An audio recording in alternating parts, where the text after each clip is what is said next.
Hello भाई शुभ संध्या जय जगन्नाथ। बर्तमान आम भाई जन अच्छा आम गाँव को पाला गायक बहुत बढ़िया पाला करती लक्ष्मी नारायण पूजा पाला जो करती से हेले आ भाई जन को भेट होती दर्शन करिया कथा ही जय जगन्नाथ प्रभु जय जगन्नाथ आज्ञा भाई गोटे दीपद कौन कहतु टे ब्रह्मा विचार सारं परममद्यो जगत व्यापिनी वीणा पुस्तकं मभयदा जाड्यन्धकारं पहं हस्ते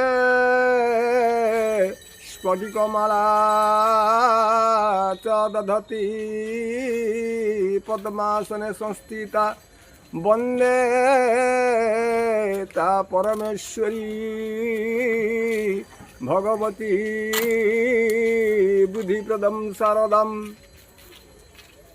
है भाईंकर जदि आपनकर दरकार पड़े पाला फाला कौन जगह कर तो भाईंकर नंबर मु आपन कांटेक्ट एवं नंबर दे देबी खाली पाला न प्रवचन मध्य आउ भाईंकर नंबर मु दे देबी आपन माने कांटेक्ट करि परिबे। जय जय जय जगन्नाथ आ गोटे श्लोक भाभी